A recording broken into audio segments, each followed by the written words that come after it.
Hello, my name is Stephanie. I haven't received my scripts yet. I'm so sorry. Okay, well, Mom, let's talk about prenatal care. So, prenatal care means, regular checkups, with your provider to make sure you and your baby are healthy.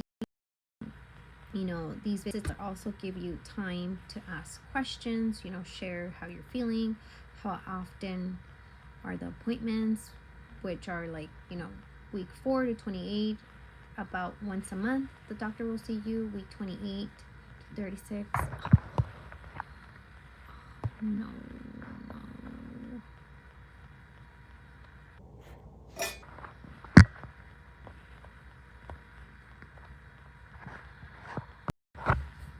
Hello, my name is Stephanie Ochoa. I haven't received my scrubs yet.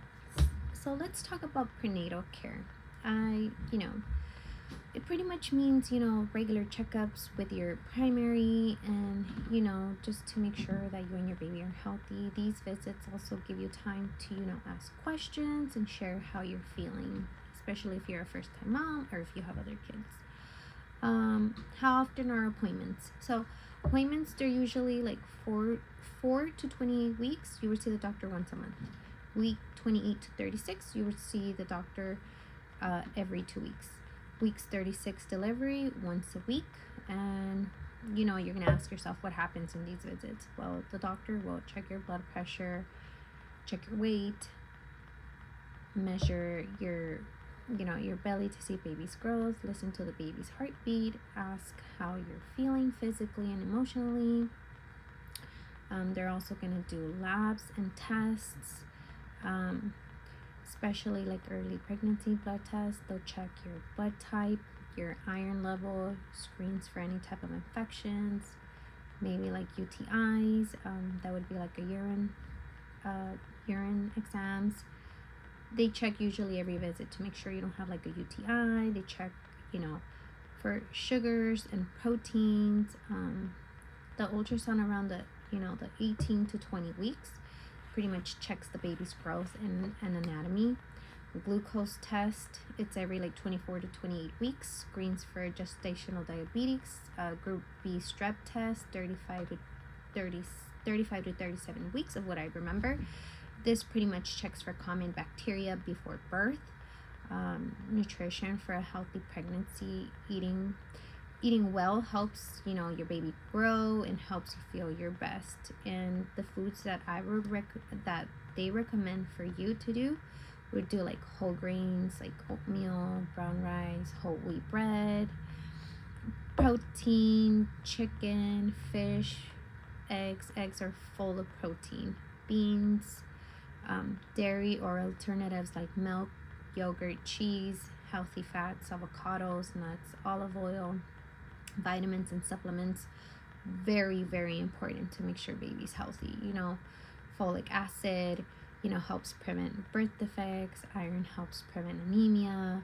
Calcium and vitamin D, supports, supports baby's bones and teeth. And, always check with your provider before adding any type of supplement. I totally would do that just to make sure. And everybody's different. Exercising during pregnancy, staying active is safe, healthy for most pregnancies. Which exercise that is allowed, it's mostly like walking, maybe swimming. Some people do prenatal yoga, it's a thing.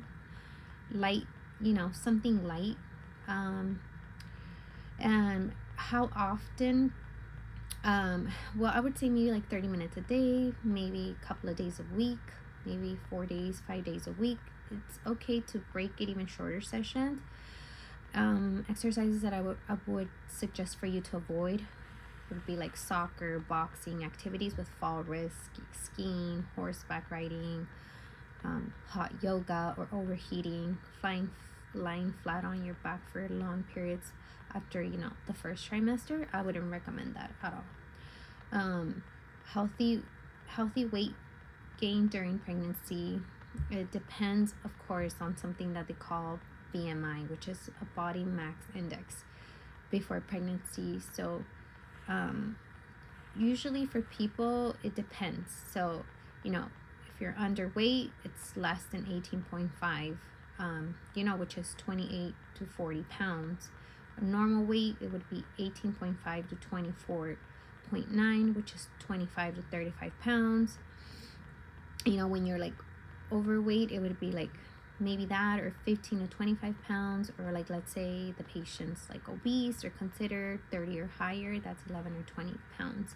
Gaining the right amount, kind of helps reduce pregnancy delivery complications in a way. So that's pretty much why the doctors have that standard, or OBGYNs, they'll say that. Also, common pregnancy complaints and how to feel better. Moms complain a lot about nausea, morning sickness. What helps is, eating small little meals often, avoid strong smells, or crackers before getting out of bed. Ginger seems to help a lot of moms out. Or like ginger candies or ginger mints. Also, moms complain about back pain. What helps is good posture, supportive shoes, prenatal stretching, maybe warm compresses. Also they complain about heartburn. What helps with heartburn would be maybe smaller meals, avoid spicy things, or like too much greasy food. Staying up after eating, sleep with your head slightly elevated. It will help you not feel too bad. Also, warning signs that I would suggest for you to call your primary care right away, or call 911, would be like heavy vaginal bleeding, may indicate miscarriage, placental problems, or any bleeding heavier than spotting needs evaluation. Or let's say you have like this severe headache that you say, man, or vision changes and swelling, which may indicate like high blood pressure or preeclampsia. So that's very dangerous. Especially if swelling is sudden or severe, so that's something you would directly go to the ER. If you have decreased baby movements after 28 weeks, may indicate baby's under stress. Or if you notice fewer kicks than usual, you have to call the doctor right away. But to reassure you, find a reassurance. You don't have to do pregnancy perfect. Nobody's perfect, but just do your best, ask questions, listen to your body, and remember, you are not alone. We are here for you, and I hope you have a wonderful day. Thank you.